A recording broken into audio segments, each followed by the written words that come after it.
O nome do livro, Onde Estás, é a primeira pergunta que aparece na Bíblia. Eu fui perguntar pro Dom James Spengler, cardeal, que participou lá do conclave, que é uma pessoa por quem eu tenho uma profunda admiração. Cara, não inventaram nada melhor que a família para educar um filho. Então, cara, o que eu sou? Eu não sei, cara. Quando eu chamar de prompt, input, instrução, eu chamo de pergunta como um guarda-chuva para qualquer orientação, instrução, tal, que tu dê a inteligência artificial. Essa sociedade que tu tá descrevendo, ela é uma sociedade que tá com medo. Porque tu faz, pelo medo de não alcançar. A realização desse episódio só é possível graças aos nossos apoiadores. Visia Óptica, a vida é feita de cuidados. Acesse o link que tá na descrição ou o QR Code que tá aqui do ladinho e você vai ter acesso a um cupom que vai te dar 10% de desconto em qualquer uma das lojas da Visia Óptica. A gente conta também com o apoio da GI Gestão de Investimentos.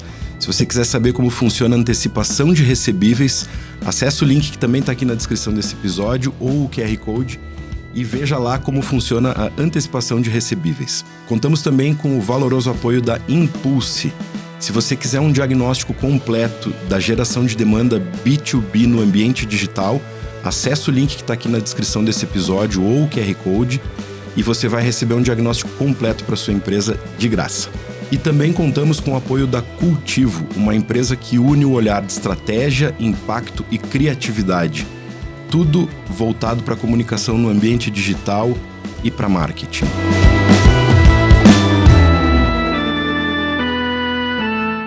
Sejam muito bem-vindos e bem-vindas ao terceiro episódio do nosso podcast 20 e tantos anos. Hoje nós estamos com o nosso convidado Túlio Milman. Túlio é jornalista e consultor, recentemente consultor, né, Túlio?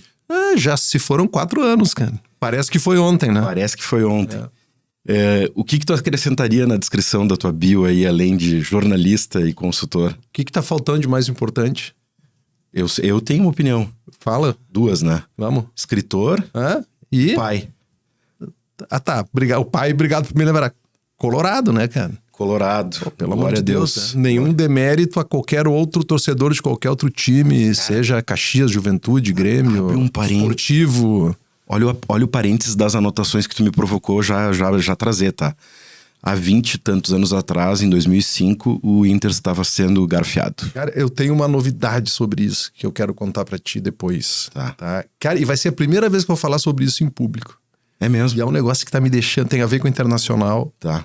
É um desafio que me surgiu agora, que tá consolidado e que eu quero dividir contigo e com os nossos... Que honra! Tele-Inter, espectadores, ouvintes, leitores, já não sei mais como qualificar, né? O consumidor de produto digital, enfim. Tá, a gente vai ter um monte de assunto pra falar. Vai lá. Mas eu acho que o primeiro e mais interessante é o livro do Túlio, né? Uhum. Que a gente vai explorar conteúdos das coisas que estão aqui. Mas eu acho que tem uma coisa bem importante que eu vou repetir a mesma pergunta que eu tô fazendo pra todo mundo, pra ti. E tu vai entender que a pergunta pra ti vai ter um significado diferente. Porque a temática do podcast é sobre os últimos 20 e tantos anos.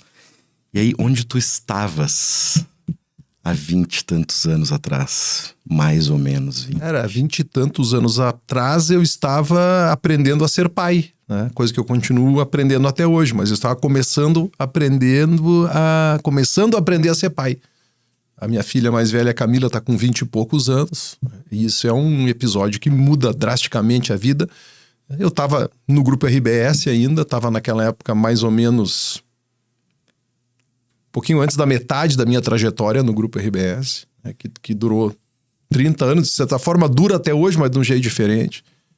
E tava irritado com a roubalheira contra o Corinthians lá em 2005, né, no jogo mais vergonhoso da história do futebol brasileiro. Que loucura, né? A expulsão do Tinga e o pênalti não marcado pro Inter e outras coisas que aconteceram também.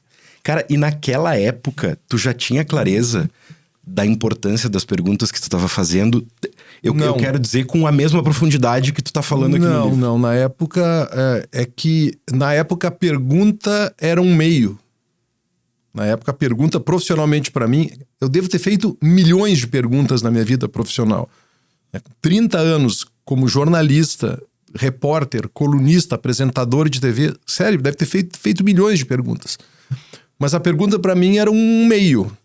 Hoje eu mudei a minha percepção sobre a pergunta, porque mudou. A pergunta hoje é outra coisa. A pergunta não é mais a pergunta. A pergunta hoje é a resposta.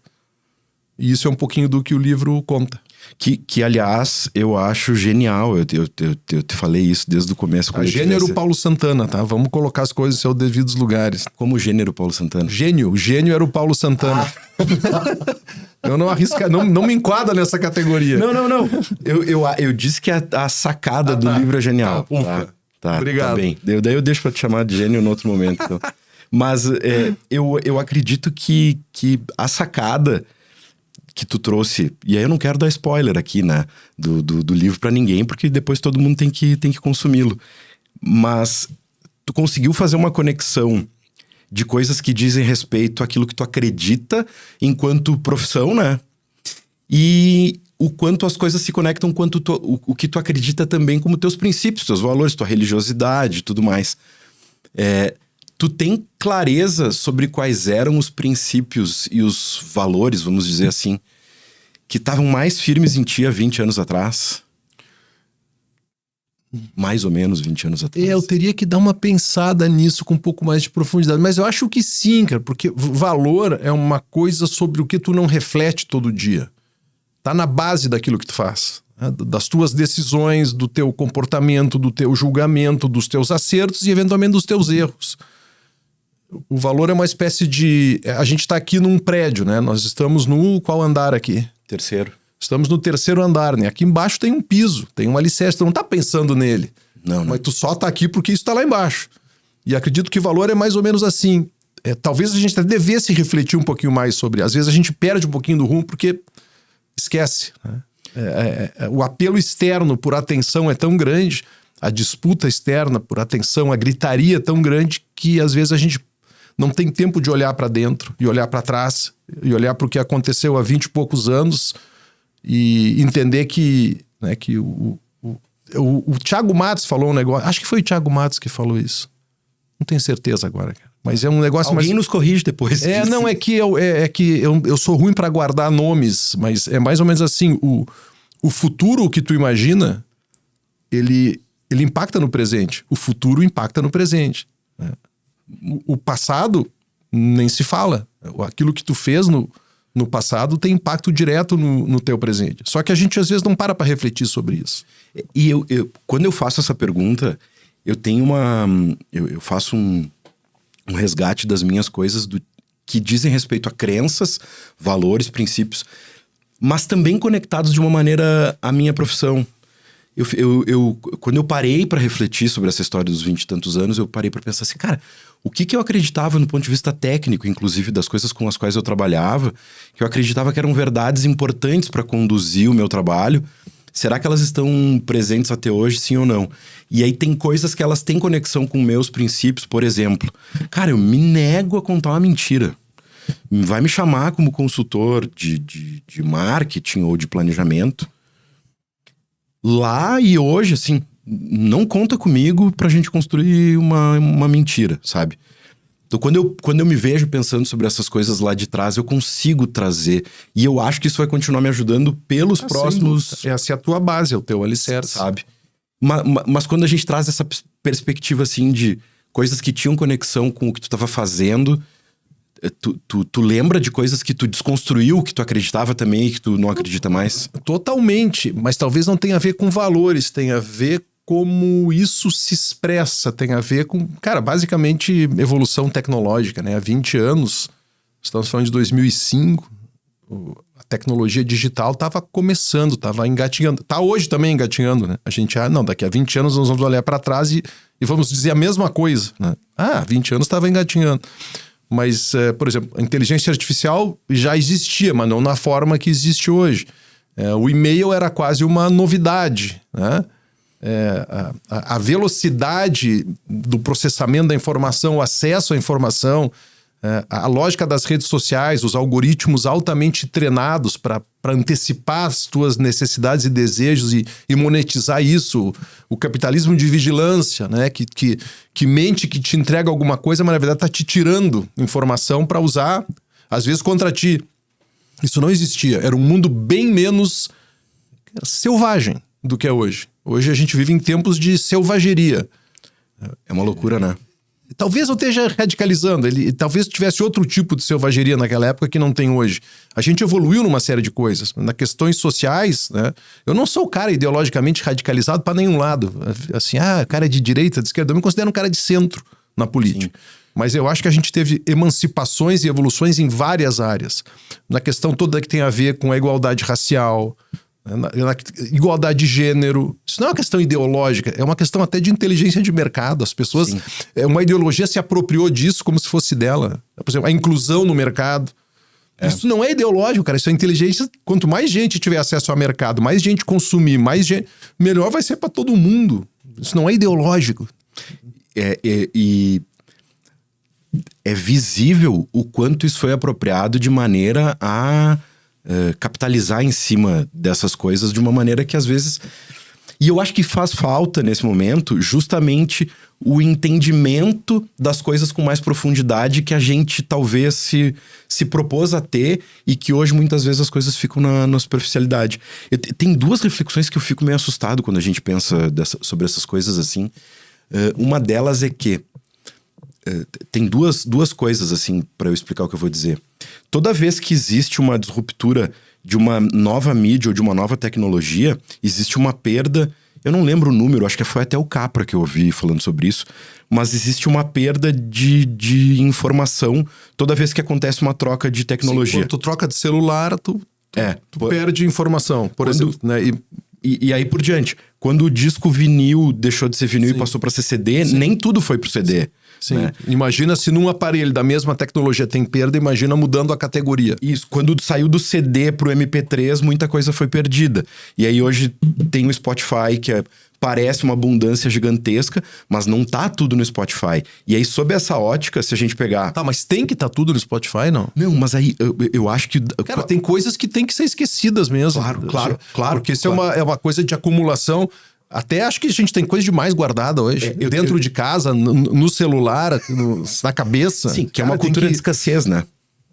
Que eu não sei, acho que é uma cultura de acumulação mesmo. Né? Uma cultura, vamos acumular. Mas a inteligência artificial, e aí eu vi um outro cara falando sobre isso que eu também não lembro, também sou que nem tu, de que se tem essa perda, tem muito conhecimento que a inteligência artificial não tá usando para processar as coisas e a tendência é de que a maior parte do conhecimento, da produção de conhecimento que a humanidade teve, não esteja sendo processada pelas inteligências artificiais, né? E aí o volume de conhecimento e o volume de informação que a gente tem gerado a partir de agora, a partir da própria geração com a inteligência artificial, já supera em volume aquilo que se perdeu, né? A gente fala do incêndio da Biblioteca de Alexandria, né? Que é uma das maiores perdas de informação, de dados da história da humanidade. Cara, a Biblioteca de Alexandria, em um átomo, ela produz e acessa muito mais do que aquilo. O volume, né? O volume e também a qualidade, né? Claro. Mas depende... Depende da pergunta. Cara, eu acho que a gente precisa... Eu entendo o que tu tá dizendo, mas eu acho legal também fazer aqui um contraponto em nome da diversão de quem tá assistindo. Claro. Cara, eu não vejo necessidade... A gente... É coisa demais. Uma hora nós vamos ter que parar, freia e dizer, cara, Deus, chega. Que tem a ver com esse livro que eu tava comentando, que se chama A Sociedade do Cansaço. Tamo junto, eu adoro. É um nome... Shu Han. Isso. Ele é um sul-coreano que estudou na Alemanha e escreve em alemão. Eu li esse livro mudou a minha vida, cara. Porque a tese do livro é a seguinte, resumindo. Quando eu era criança, eu tenho 50 e tantos anos, 58 anos. Quando eu era criança, tinham instituições, né? Escola, polícia, igreja ou sinagoga, no meu caso, mas para essa reflexão é a mesma coisa. A família, né? Tu tinha autoridades e tu tinha aquilo que tu podia fazer e aquilo que tu não podia fazer. Se tu fazia aquilo que tu podia fazer bem feito, tu era recompensado. Se tu fazia o que não podia fazer, tu era punido. Mas aí, eu não acredito que é uma conspiração, que as pessoas sentaram numa sala com um caldeirão. Naturalmente, foi se descobrindo que esse modelo, ele podia ser melhor do ponto de vista da produtividade. Que a pessoa produziria mais se ela fosse empoderada. Produziria mais se ela cobrasse dela mesma. E aí, o que eu tava vendo ontem uma publicidade com o Alcaraz, o jogador de tênis, o espanhol. Que é toda uma publicidade de um banco. Ele joga, ele saca, ele forehand, backhand, não sei o que, tá. E aí ele vai falando assim, porque ninguém consegue nada parado. Cara, como assim não consegue nada parado? Sim, a gente pode conseguir alguma coisa parada. Tu pode estar dormindo, né? E alguém tá falando bem de ti e se construir uma coisa muito legal pelo que tu já fez, pelo que tu é, pelo que tu... Então é assim, faz mais, produz mais, saia da tua zona de conforto, melhore a cada dia. Cara, não dá, não chega nunca. Cara, tem um livro que eu não trouxe ele pra colocar aqui, mas ele deveria estar aqui porque é um dos importantes. O Ócio Criativo do Domênico De Masi. Domênico De Masi. Ele diz um momento lá, ele diz assim, cara, só foi possível o ser humano se dar conta que a semente era uma coisa que, tirando do fruto e enterrando na terra, se a gente for pensar, se imaginar lá nos primórdios, alguém devia ter comido muitas vezes laranja no mesmo lugar. Eu não sei se ele fala de laranja no livro, eu não lembro, mas a reflexão é mais ou menos essa. E aí lá pelas tantas essa pessoa se deu conta de que, naquele lugar que eu tinha o hábito de comer laranja, nasceu uma laranjeira. Por quê? Será que isso foi por acaso? Porque lá eu acho que deve ter a ver com as coisas que ficavam ali. Claro que naquele momento eu acho que as pessoas deviam fazer reflexões, inclusive celestiais, assim, né? De que foi... Mas só foi possível alguém fazer isso parando pra pensar. Aí tem que parar. Tem que parar. Não, hoje não dá pra parar. Quer ver a maior idiotice que existe? Pra mim, uma das frases mais idiotas da nossa civilização é o seguinte: saia da sua zona de conforto. Cara, eu não quero sair da minha zona de conforto. Eu levei 58 anos pra construir minha zona de conforto, aí vem um otário me dizer que eu tenho que sair da minha zona de conforto. Eu quero ampliar a minha zona de conforto. Essa perspectiva é maravilhosa, né? Mas é isso, cara. Então, assim, saia da casa. Não quero. Tudo que eu aprendi agora eu tenho que esquecer pra... Não, ao contrário, eu tenho que usar tudo que eu aprendi, a minha experiência, os meus acertos, os meus erros, inclusive a consciência sobre as minhas fraquezas, sobre aquilo que eu não sei fazer bem, pra poder, né? Aí sim, com calma, com serenidade, com tempo, evoluir. Mas evoluir não é pra trabalhar mais, pra entregar mais, pra ser melhor, pra ter uma vida de família margarina no Instagram. Cara, isso é cansativo. Então, o Churran diz o seguinte, que essa sociedade das instituições, né, da vacina, do não pode, do pode, da imunidade, ela provocava delinquentes. Porque o cara que não se comportava bem era o delinquente. Essa sociedade do cansaço que assim, tu pode, tu tem que ser melhor a cada dia, tu tem que aprender, tu tem que te reinventar, tu tem que ser bom, tu tem que ser bonito, tu tem que ser jovem, tu tem que ser inteligente, tu tem que ler 500 mil livros, tem que ver podcast, tem que não sei o que. Essa produz pessoas cansadas e deprimidas, derrotadas e deprimidas. Que loucura, né? Eu acho que isso tem tudo a ver com uma outra reflexão de um cara que tu vai me dizer que tu também já conversou com ele, que é o Bauman. Não. O Bauman, não conversei com ele, eu acho. Eu sei que ele teve aqui. Não, que ele teve, eu não conversei com ele. Não fui eu que entrevistei-o, infelizmente. Tá. Eu sei por quê. Ele teve...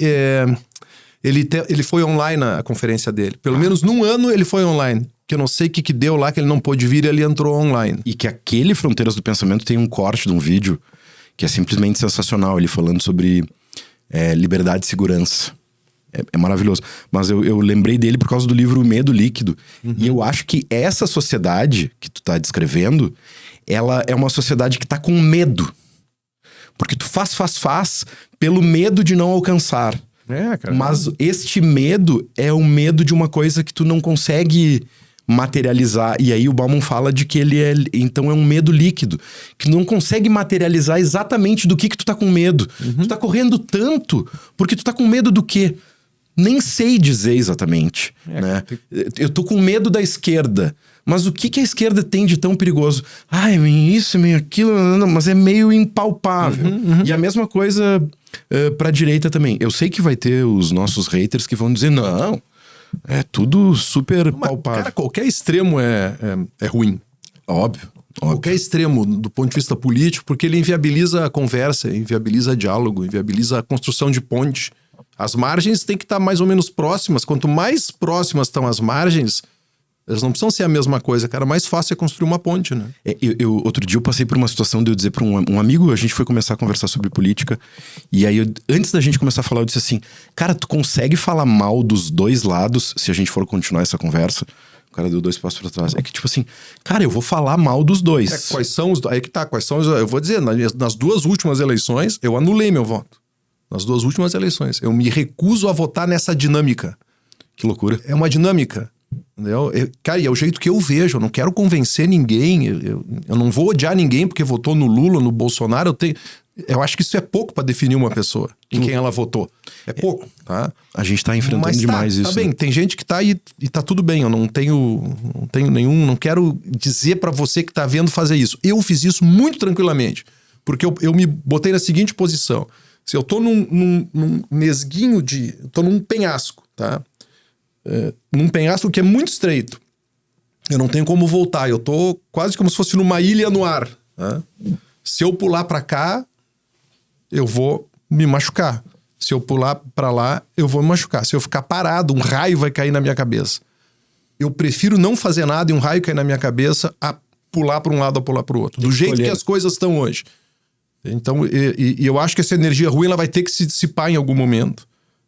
E a gente vai ter que construir alguma coisa um pouquinho mais tranquila, cara. Porque não dá pra tu odiar o teu vizinho porque o cara vota num ou vota no outro. Ou o teu tio. Ou não falar em política no almoço de domingo na família porque vai dar briga. Não dá, né? Tem que falar em política, né? Eu tô contigo, cara. Eu acho que a gente precisa sim...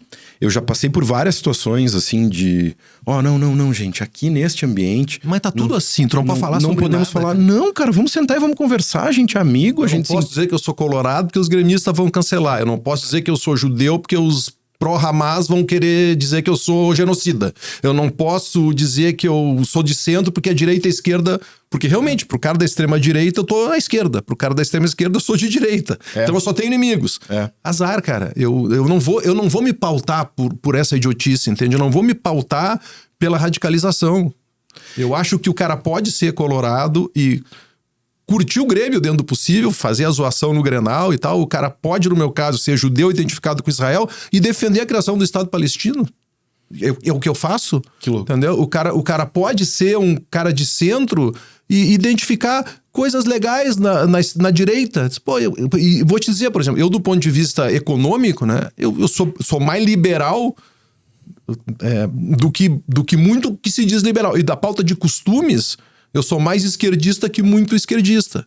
Porque aqui se confunde o liberal com o conservador. Senhora. E é o oposto, né, cara? Nossa senhora. O liberal é o cara que defende a liberdade do indivíduo. E o que quer dizer isso? Faz o que tu quiser com a tua vida, mas não me enche o saco. Exato. Entende? Cara, se tu quer casar com outro homem, se tu quer trocar de sexo, se tu quer... e vamos a um extremo, tá? Se tu quer, por exemplo, andar de moto sem capacete, anda. Mas se tu te machucar, paga a conta. Não vem depositar na conta do Estado. Isso é ser liberal.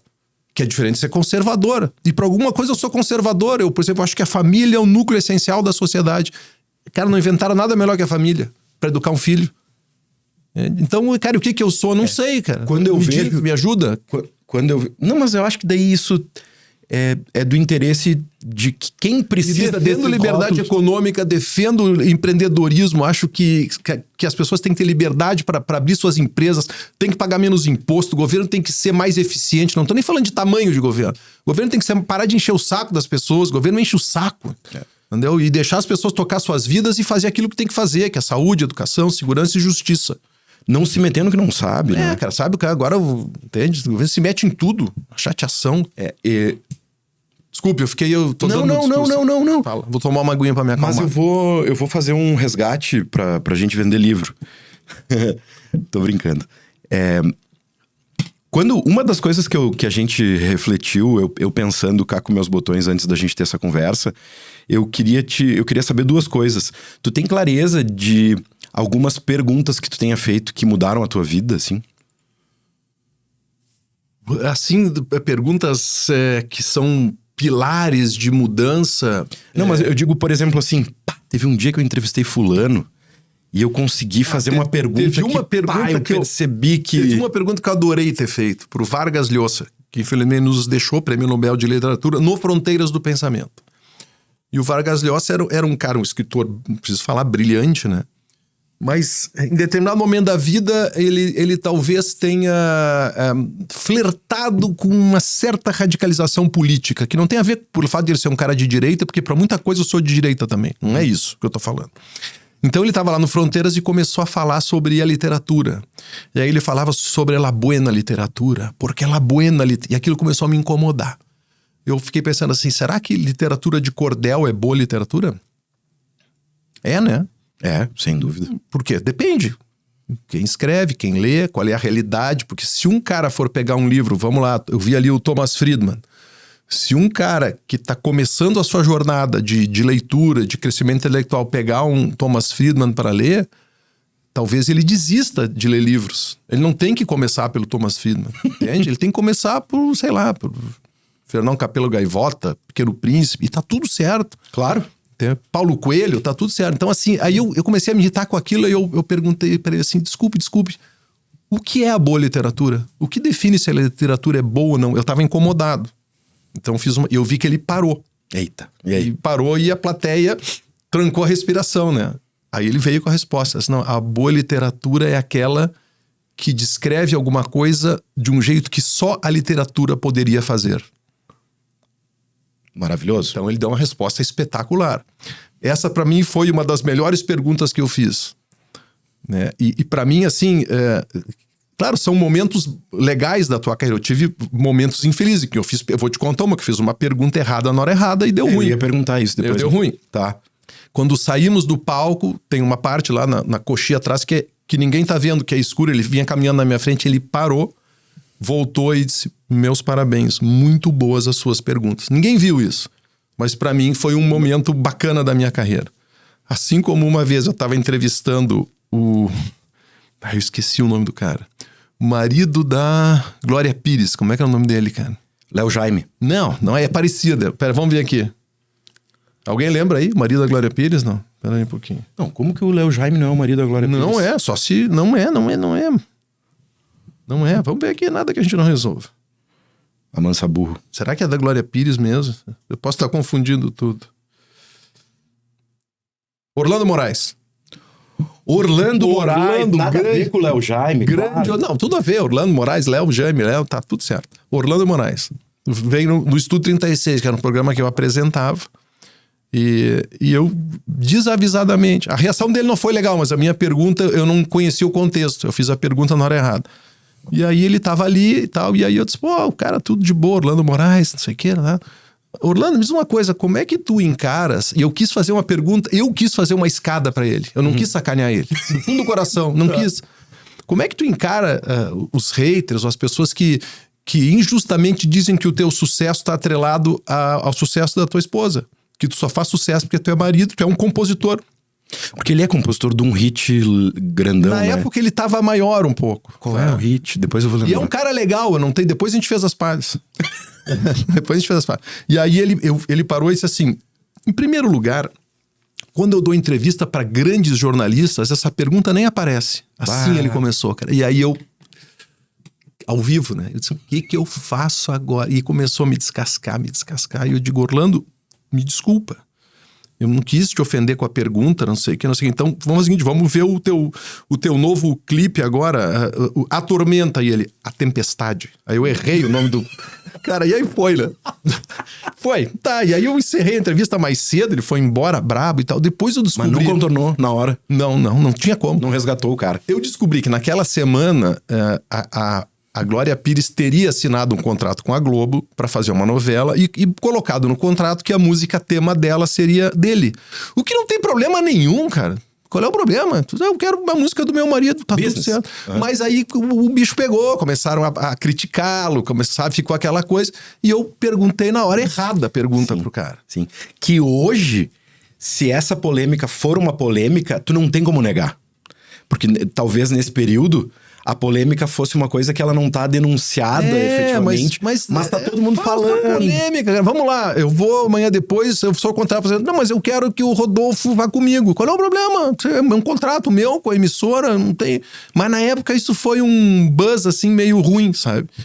Aí passou uma semana, 2, 3, me ligou alguém lá, disse, Túlio, o Orlando Moraes está em Porto Alegre, querendo ir no teu programa. Eu digo, ai, pelo amor de Deus. Não, inclusive ele quer se desculpar contigo e tal. Aí ele veio. Tudo bem? Começou o programa e disse, olha, quer dizer o seguinte, eu tive aqui no seu programa há um tempo, eu me excedi na resposta, você é um cara legal, queria me desculpar. Cara, e dali pra frente tudo certo. Mas é a pergunta certa na hora errada, pelo desconhecimento do contexto. Que é uma das coisas que tu fala aqui no livro bastante, né? Posso falar sobre a essência do livro, não? Claro, o que é o livro? Claro. Posso, não? Deve, né?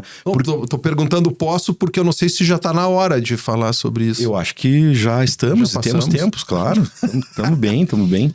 Não, em primeiro lugar, eu quero te agradecer aqui, né? Porque quando eu fiz minha transição profissional na RBS, eu resolvi, depois de 28 anos, encerrar o ciclo como produtor diário de conteúdo.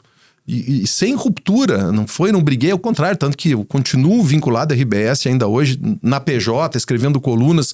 Agora, não sei quando é que esse episódio que a gente está gravando vai ser postado, enfim. Depois eu faço as contas. Mas dia 1º de novembro eu tô lançando a biografia do Maurício Sirotsky Sobrinho. Ah, que legal! Eu fui chamado pela família, pelos filhos para escrever. Então, sim, relações com o Grupo RBS, só gratidão e amor pelo Grupo RBS, só. Mas eu entendi que estava na hora de buscar outros caminhos, né?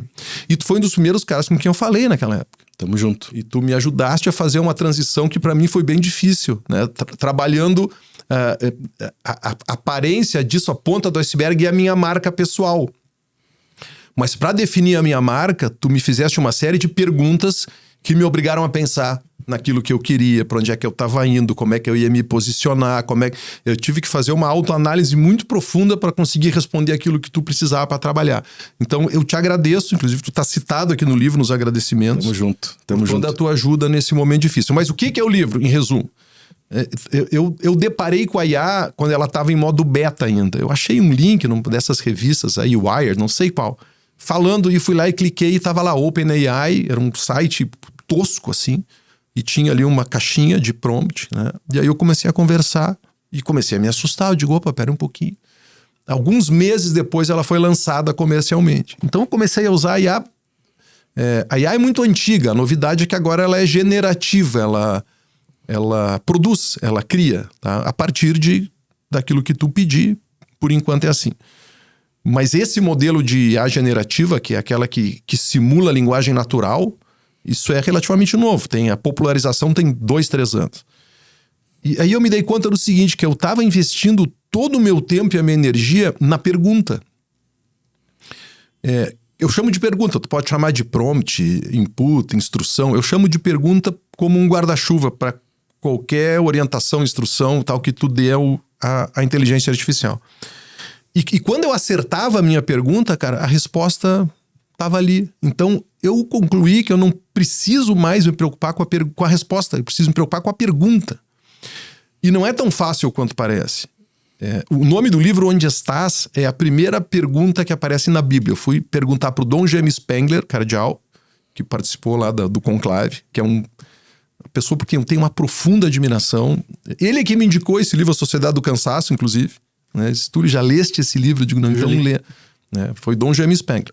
E conversei com o rabino, Yossi Liberov, o rabino ortodoxo. E aí os dois me deram o mesmo caminho, essa pergunta, onde estás? Então no livro de Gênesis, que é no começo da Bíblia, Deus pergunta a Adão, depois do pecado original, Adão e Eva se escondem. E Deus pergunta a Adão, onde estás? E aí começa. Por que Deus, que é onisciente, Deus sabe tudo, ele sabe onde Adão está? Então por que ele pergunta para Adão se ele sabe? E aí tem tratados, contos, estudos, mas o que eu consegui resumir, o que mais me agradou é a seguinte conclusão. Deus faz um convite para que Adão pense sobre onde ele está. Não no sentido geográfico, no sentido mais amplo, ético, moral, temporal, humano.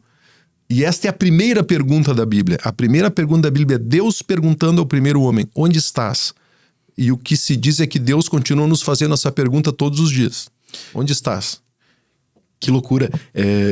Quando eu te ouço falando disso, me vem uma epifania de pensamentos aqui, que é do seguinte, tu é judeu, né? E pelos 4 costados. Pelos 4 costados. A Bíblia, ela não é levada em consideração pelo judaísmo de maneira completa. É isso? É mais ou menos assim, tá? Como é que é a divisão do que leva e o que não leva? O que os cristãos chamam de Novo Testamento, certo? Para os judeus é isso. O Novo Testamento, ele é a partir de Jesus. Então, nós temos em comum todo o Antigo Testamento, que é a base de tudo. Então, nós temos muito mais em comum do que não em comum. That's the point. Porque a reflexão que eu quero fazer é de que, pra mim, a parte mais incrível da tua sacada é que, e eu acho que toda a nossa conversa explica muito disso, assim. Tu estar te posicionando desde então como alguém que cria pontes, alguém que se propôs a fazer uma reflexão conectando o desafio da inteligência artificial que a gente está vivendo e o desafio de estar numa sociedade que está estressada, que está polarizada, tu conseguiu pegar uma coisa que une a tua crença e várias outras crenças naquilo que elas têm em comum, mesmo que seja só uma parte. Mas é muito mais em comum do que não em comum. A gente até filosoficamente enveredando por isso, né? Eu tenho uma... Claro que eu tô fazendo um exercício aqui, mas ele é um exercício real. Porque qual é a grande diferença que tem, se a gente quer falar da diferença, entre judeus e cristãos? É a figura do Messias, certo? Para aqueles que... todo mundo vivia juntinho ali naquele pedaço de terra lá, tá? Que tem gente que diz que não, mas enfim... aquilo lá era o reino de Israel, depois foi... Tem um monte de coisa lá, depois foi destruído, voltou, enfim. É uma discussão, outra discussão. Mas Jesus nasceu, cresceu e morreu como judeu. Certo. Ele era um judeu. Tá? O que aconteceu? Quando Jesus chegou e começaram a acontecer as coisas que aconteceram, uma parte dos judeus que moravam ali naquela região identificaram nele a figura do Messias e disseram, o Messias está aqui. E passaram a segui-lo. E a partir daí começa o cristianismo, que é uma continuidade do judaísmo. Porque tudo leva para a figura do Messias, e uma parte daqueles judeus que estavam ali não identificou em Jesus a figura do Messias. Então, não, nós vamos continuar esperando o Messias. O Messias não veio. A diferença é essa. Para os judeus, o Messias vai chegar, para os cristãos, o Messias vai voltar. Por que isso é tranquilo, cara? Porque quando isso acontecer, eu não sou religioso, eu estou pensando aqui filosoficamente, é um exercício, um raciocínio. Quando isso acontecer, vamos supor, o Messias entra por aquela porta agora ali, tá? E aí ele vai parar aqui, diz, cheguei. E aí nós vamos perguntar, tu tá vindo pela primeira vez ou tu tá voltando? E acabou a briga. Que não tem briga, entendeu? E isso porque ambos acreditam que voltará. Os cristãos acreditam que Jesus voltará, e para isso tem que ter umas condições para que ele retorne. Os judeus dizem que o Messias vai chegar. É só perguntar para ele. Tu tá vindo pela primeira vez ou tu tá voltando? Eu acredito que a gente vai ter a oportunidade de fazer a pergunta. Tomara, cara. Né? Talvez ela vai se responder sem que a gente pergunte. Ou talvez, quando eu morrer, eu vou fazer essa pergunta em algum lugar. Em alguma dimensão, né? Sim. Mas o que eu queria fechar essa parte do raciocínio é que quando a gente fez o trabalho da tua transição e tal, tu trazia sempre com muita clareza a história de que tu é um cara que quer fazer pontes, né? O mundo melhora à medida que a gente constrói pontes e menos muros, né? É verdade. E eu acho que tu teve e eu não sei se isso foi tão consciente, mas eu de fora, quando eu li o primeiro capítulo do livro que tu me deu a oportunidade de ler antes... Tu leu antes do livro ser lançado, né? Tu me ajudou, inclusive, na revisão do livro. Quando eu li, o meu insight foi assim... Cara, olha que legal. Eu não sei se o Túlio tá fazendo isso de maneira consciente, mas ele tá criando uma baita ponte aqui no livro dele, com uma perspectiva espiritual, religiosa, com uma perspectiva tecnológica e uma perspectiva de comportamento da sociedade. Eu não sei se foi uma reflexão consciente pra ti, mas pra mim, quando eu li, cara, e eu guardei isso pra te dizer, porque eu sabia que ia ter um momento adequado pra te contar. O insight que desceu assim foi, cara, ele tá entregando na prática aquilo que ele diz que se propõe a ser o propósito dele. Mas tu não disse pra ninguém assim, olha eu aqui fazendo o meu propósito. Olha eu aqui fazendo... Realmente não pensei nisso. Mas pra mim é uma materialização. É. E o livro, Rodolfo, no fim, ele pode ser descrito de várias formas. Um deles é o manual da pergunta. E aí, olha que... E aí, pra mim, tá uma das partes mais legais do livro, que explica a essência do livro. Essa história que eu acabei de contar pra ti, pra quem tá com a gente, de Deus perguntando pra Adão onde estás e por que Deus pergunta se ele sabe. Eu contei exatamente essa história pra Iá. Disse, olha, tô escrevendo um livro, o nome é Onde Estás, e a primeira pergunta, contei tudo isso. O seguinte, eu não sou Deus, mas eu quero te perguntar, Iá, tu na condição de Iá, onde estás? Cara, veio uma resposta filosófica, religiosa, linda, cara. Depois de tu já ter feito uma contextualização. Todo o contexto. Eu estou na latência, entre o desconhecido. Cara, um negócio assim, eu disse, mas não pode ser. Tá no livro esse texto. E aí a Jaque, que tu conhece, que é a minha esposa, estava sentada ali do lado. Eu disse, amada, tu tá com a tua Iá aí? Faz o seguinte, pergunta para ela só isso. Onde estás? E a Jaque botou assim, onde estás? Resposta, estou aqui, como posso ajudar? Emojizinho de sorriso. Aí eu respondo a um questionamento que muitas vezes fala, mas a Iá não vai deixar as pessoas preguiçosas? As que são preguiçosas vão continuar sendo preguiçosas. Quem nunca assinou um nome num trabalho no colégio que não fez? Eu fiz isso poucas vezes. Na maioria das vezes eu fazia o trabalho. Já fiz. Mas tem gente que fazia sempre. E a mesma coisa, se tu perguntar pra Iá onde estás, ela vai te dar uma resposta. Agora, se tu quiser a resposta, tu vai ter que trabalhar.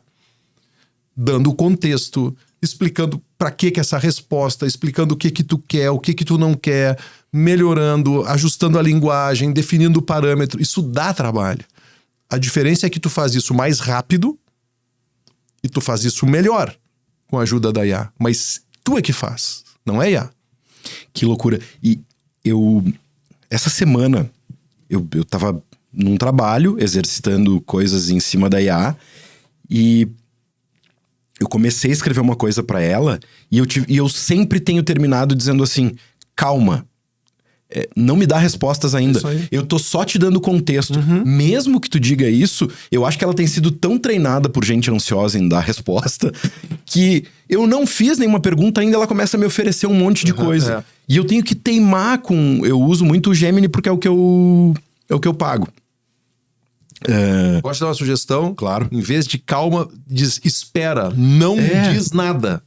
Porque calma, ela vai entender como calma. Diz, eu não tô nervosa, então eu vou... É esse tipo de coisa que a Iá, ela é literal, ela vai dizer aquilo que tu quer. Então, como é que eu faço? Quando eu vou começar, eu já disse, olha, eu vou fazer o seguinte, eu vou primeiro colocar aqui uma explicação, depois eu vou colocar um texto e depois eu vou colocar a pergunta, ok? Ok. Tu tem dado o contexto ainda mais beabá, né? Eu dou o passo a passo. O que vai acontecer? Aí eu digo, tá, eu coloquei, acabei de colocar, agora espera que eu vou te dar a segunda parte. Agora espera que eu vou te dar não sei o quê. Agora tu tá com todos os elementos. Bora! Eu em geral escrevo, bora! Com exclamação. Aí ela faz. Mas se tu não toma cuidado com isso, ela gera estímulos em ti que podem te levar pra um outro caminho que não necessariamente era aquele que tu tava começando. Esses dias tive não sei se tu tem um livro, um conto, Eu, Robô, do Isaac Asimov. São as 3 leis da robótica, né? Assim, você vai me obedecer, você não pode me machucar e você não sei o quê. E aí lá pelas tantas... 2 dessas leis da robótica entram em choque e o robozinho pira. Tá. Alucina, pira. Eu conheço o livro, mas não li o livro. Mas essa é a essência da história do livro. E aí, digo assim, o homem perde o controle sobre a máquina. Cara, esse livro deve ter 50, 60 anos pra mais. É um negócio muito futurista, muito legal. Pra ler hoje, ele é legal se a gente entender quando ele foi escrito. E aí eu tava com um texto pra um cliente, que eu tava escrevendo com a Iá. E aí eu disse, faz o seguinte, melhora esse texto, mas não pode cortar o tamanho, porque é um artigo que tem que ser publicado no impresso e a página é desse tamanho. É desse tamanho, tá. Botei ele lá para cortar pela metade. Eu digo, olha, eu fui muito claro, melhora o texto, eu preciso que ele fique, mas não corta. Pá, de novo. E de novo. Na 5ª vez, espera um pouquinho, tu tá com algum problema técnico? O que tá acontecendo que eu tô te dando instruções claras e tu não tá conseguindo fazer? O que tá acontecendo? Não, Túlio, é o seguinte, tu tá me dando 2 instruções que me tensionam. Porque quando tu pede pra melhorar, eu tenho que cortar pra ficar melhor. E tu me diz pra não cortar, então eu não tô conseguindo. Tu tem que me pedir isso de outro jeito. Entendeu a loucura? E aí eu disse, muito obrigado. Então vamos reformular. E aí reformulei a instrução de uma maneira que ela conseguiu entender sem tensionar. Pra mim não era contraditório, mas pra ela era. E é uma troca maravilhosa, né? Quando tu fica conversando e discutindo contigo mesmo, mas que tem uma resposta produtiva dessa forma. Porque senão tu estaria escrevendo esse texto sozinho e tu ia ter que esperar colocar a contemplação de um colega ou de alguém até vir alguma observação e tal. Essas coisas aceleram, né? Acelera muito, tem que ter cuidados. Tem preocupações grandes com isso, tem preocupações... A IA erra muito, ela alucina. Ainda com o tempo isso vai sendo reduzido, mas tem que conferir, tem que pedir para ela te dar qual é a fonte. Às vezes, onde é que tu tirou isso?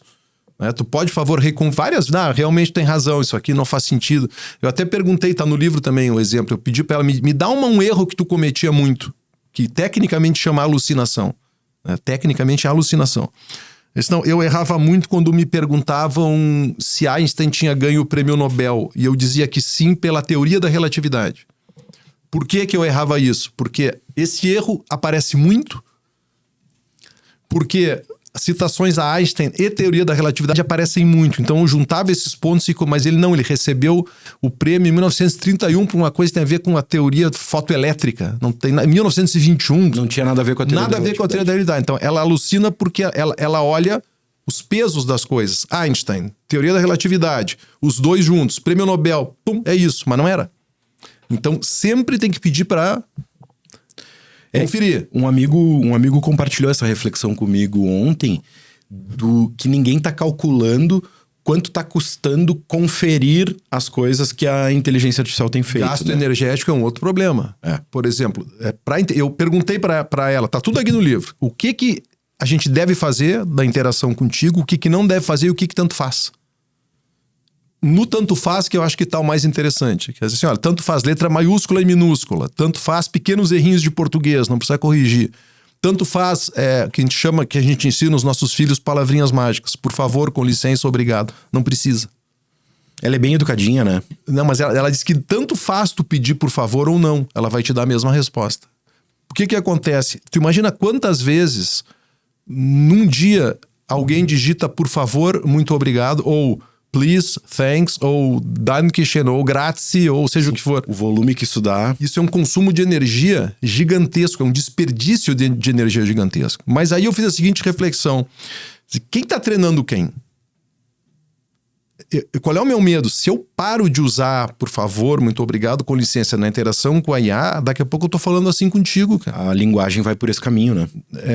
Porque para economizar... Não, mas aí eu digo, não, aí eu não vou. Eu vou continuar dizendo, por favor, obrigado. Oi, eu não preciso dar um bom dia. Um bom dia gasta energia para ela processar. Oi. Eu posso colocar, em vez de obrigado, eu posso colocar TKS, que é a abreviatura de thanks. Eu posso usar, mas eu não vou deixar de usar isso para não me desumanizar. Então, acho que esse é um desafio que a IA ainda nos propicia. Porque qual é a grande diferença da IA? Tem, inclusive, uma tabela no livro. Como perguntar para a IA, como perguntar para seres humanos. Tu que trabalha no mundo de gestão empresarial, tu sabe que feedback é uma coisa complexa. Sim. Tem cursos, estudos para como tu chama um colaborador, ou um colega, ou mesmo um gestor. Pra aprender o jeitinho de fazer. Para dizer para ele aquilo que ele pode melhorar. Então, cara, é difícil porque tu tá lidando com uma barreira emocional.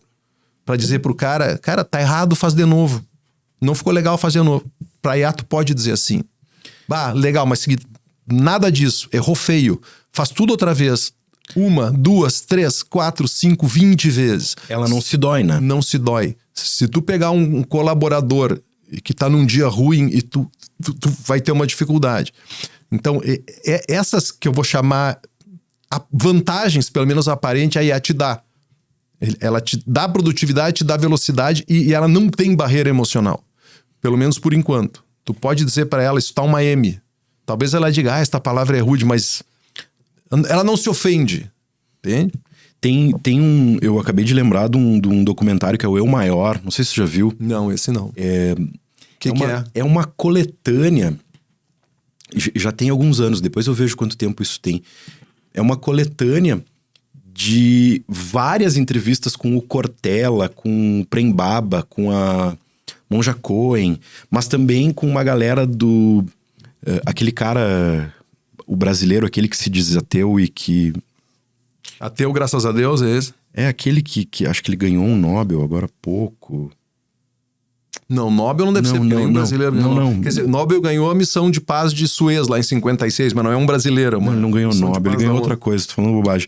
Daqui a pouquinho eu lembro. Mas o Eu Maior é uma grande reflexão sobre a perspectiva de vários pensadores contemporâneos e tal, sobre, tá, pra que a gente tá aqui? Onde é que nós vamos chegar e tal? E tem uma reflexão do Cortella que é muito legal, que assim, existem algumas disciplinas que tentam explicar a gente enquanto humanidade. São as religiões, a filosofia, a ciência e a arte. Ele coloca essas 4 coisas, né?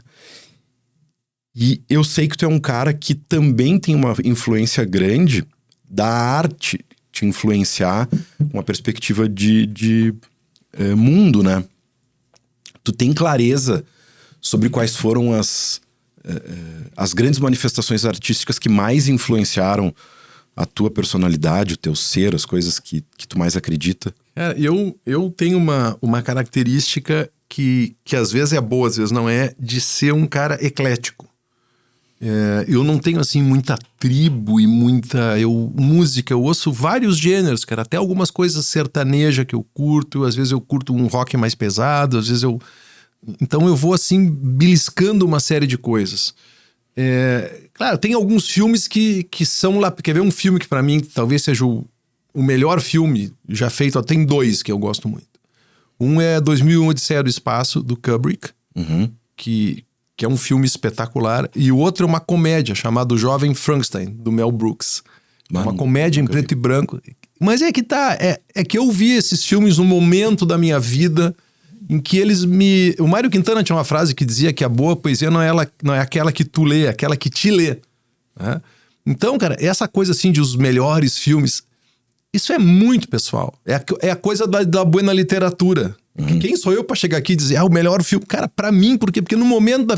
Trainspotting é um outro filme que no momento da vida em que eu vi, cara, aquilo me disse, talvez se eu visse hoje, já aconteceu. Lembra do filme chamado Betty Blue? Não sei se tu lembra. Aquele filme é da década de 80. Eu não tenho muita clareza, tu tá falando, eu tô lembrando da fisionomia da protagonista e tal, mas eu não lembro da história. Era um filme daqueles, acho que era francês, daqueles meio complicadão, cabeção, coisa de francês, tal. Aquilo, uau! Eu fui assistir uns anos depois e disse, mas é isso, cara? Sabe? Então, depende do teu momento, do contexto, de tudo. Então, a arte é um pouco assim. Tu pode olhar para um quadro ou ler um poema que naquele momento não vai te dizer nada e depois tu volta naquilo e aquilo te abre uma porta. Porque é o momento. Isso é uma coisa um pouco individual, né? De tu olhar para aquilo e aquilo te bater.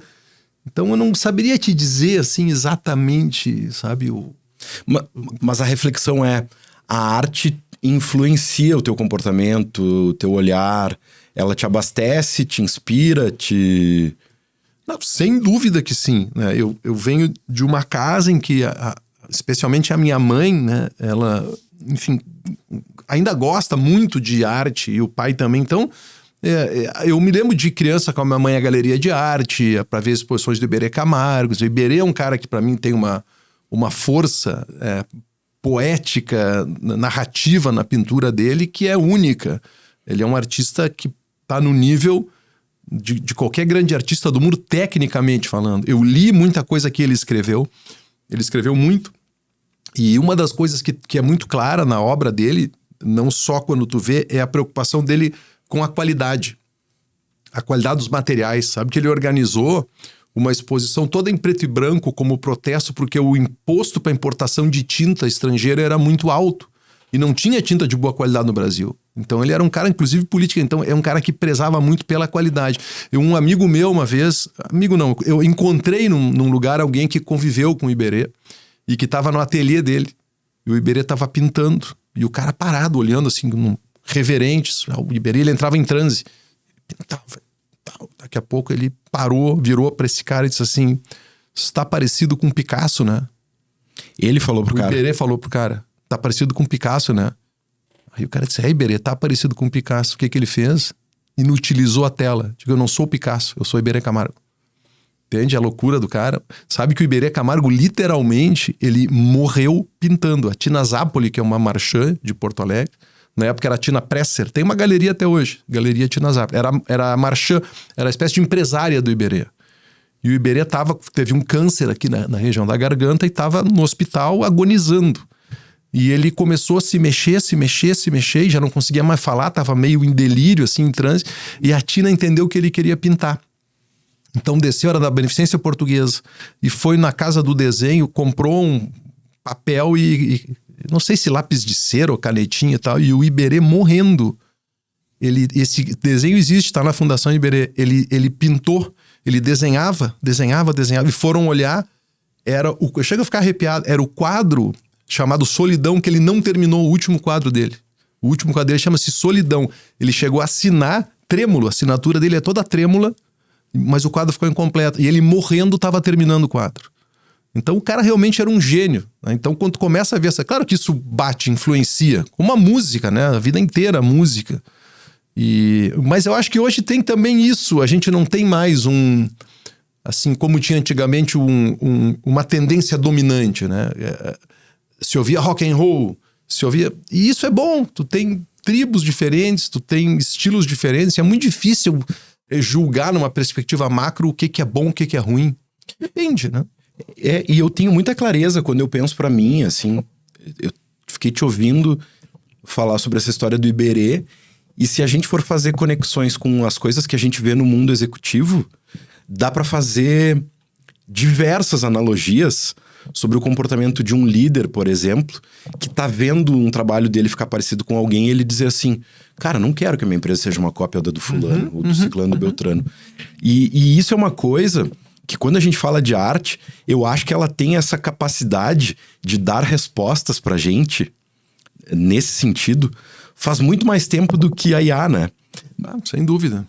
Eu acredito, a gente falou sobre isso aqui, e eu acho que eu vou ser chato em voltar a falar várias vezes, mas eu acho que a arte tem essa capacidade de ampliar a nossa perspectiva e talvez, inclusive, de ampliar a nossa zona de conforto, né? Sem dúvida. Porque é confortável tu ter esses insights, essas reflexões que tu fez, que literalmente ampliam a nossa capacidade de perceber o mundo, de perceber a sociedade. Faz pouco tempo eu tive umas 2 filhas no Museu de Arte do Rio Grande do Sul. Não, foi no Santander Cultural. O Xadalu, ele é um artista plástico gaúcho, ele é um indígena de uma tribo lá perto de Alegrete. E ele hoje é um cara que tá pintando no mundo inteiro. Ele trouxe a arte ancestral indígena, com as cores, com os animais, de um jeito muito bonito pro circuito, né, digamos assim, o circuito tradicional da arte. E aí tem gente criticando, mas como é que a gente poderia entrar em contato com isso se não fosse através de um quadro que está lá em Porto Alegre, ou que está na Bélgica, ou que está em Nova York, ou que está... Então isso, por um lado, isso que tu disse, amplia o teu horizonte de percepção. Ele foi fazer e ele começou a contar as histórias, as lendas, né, da tribo dele, como é que viu o mundo, como é que a história da criação do mundo, a história dos animais.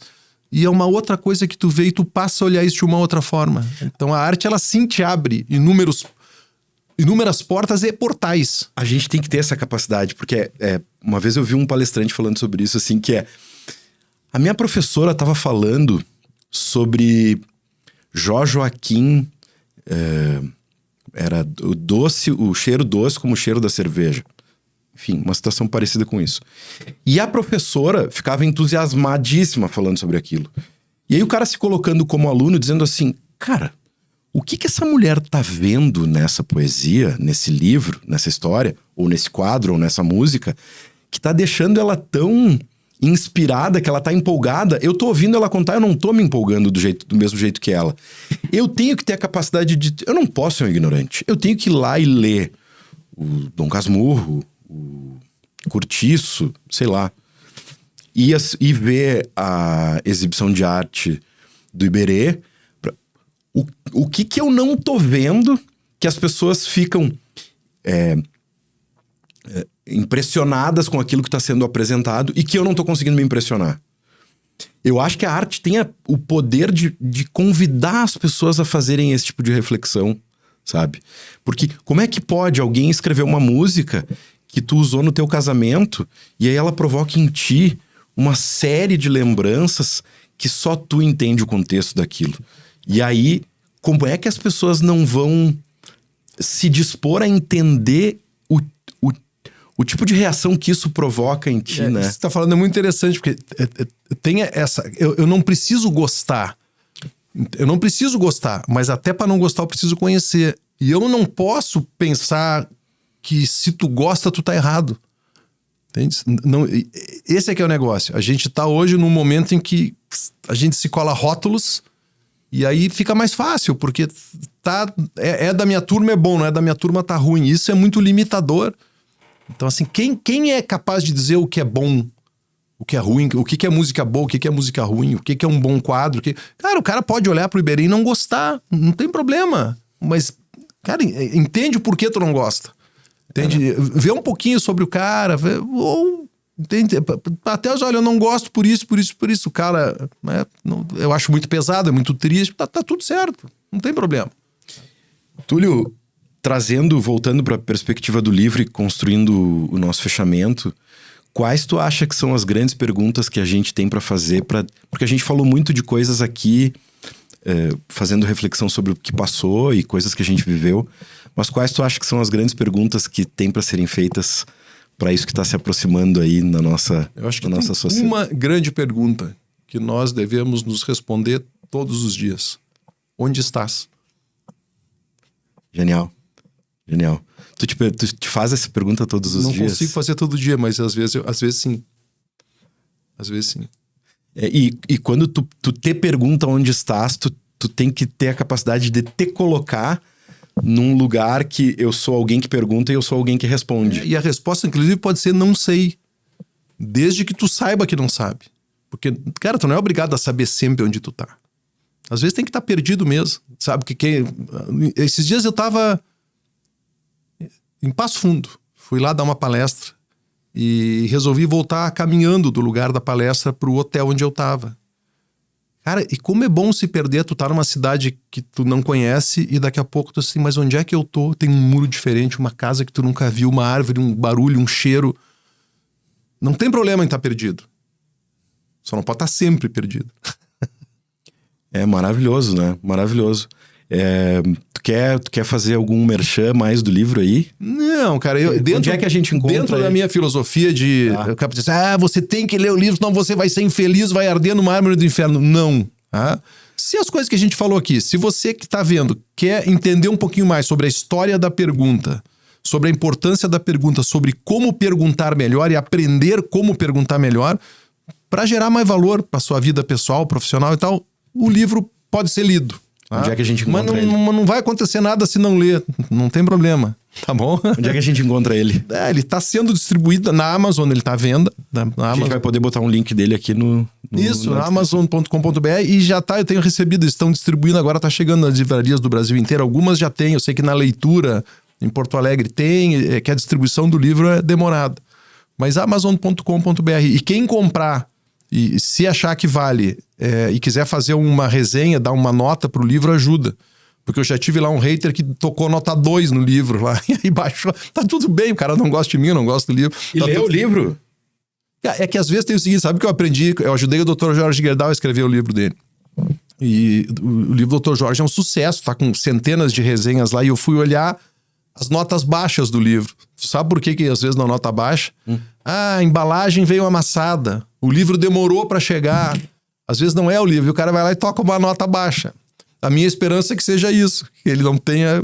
assim, não li, não gostei. Mas também pode ler e não gostar. E pode dar nota 2, tá tudo certo. Sem problema. Eu já contei nas minhas redes sociais a história do Jorge lá no lançamento do teu livro, né? A caneta dele. A caneta, sei que. Não, me dá o cartão que eu te mando uma caneta dessa. Não tem cartão, seu Jorge. Jesus amado. Mas... quando tu fez a pergunta onde estás, será que ele tá perguntando pra mim? E aí ao mesmo tempo eu fiquei, não, perguntou. Cara, tô muito feliz, fiquei muito feliz de te receber, de a gente poder ter tido esse papo. Eu acho que se a gente quisesse ia mais uma hora e tanto aí. Já faz 62 minutos que nós estamos conversando. Mas eu estou muito feliz de estar aqui contigo, de a gente poder ter construído essa história até aqui e de a gente saber que tem muita história para construir pela frente aí, que a gente tem muita coisa. Queria mais uma vez te agradecer por toda a ajuda, suporte que tu me deste no momento desafiador da minha vida. Muito desafiador, e tu tá lá como um farol naquele momento lá, me ajudando com as perguntas certas, né? Para encontrar as respostas que eu não tinha. Muito obrigado mesmo. Eu que agradeço, Túlio. Não sei se eu tô vestido adequadamente para receber o teu agradecimento. Tá sempre adequado. Gente, esse foi mais um episódio do podcast 20 e tantos anos. Recebemos então o nosso querido amigo Túlio Milman. Nos encontramos nos próximos episódios. Até lá, um grande abraço a todos.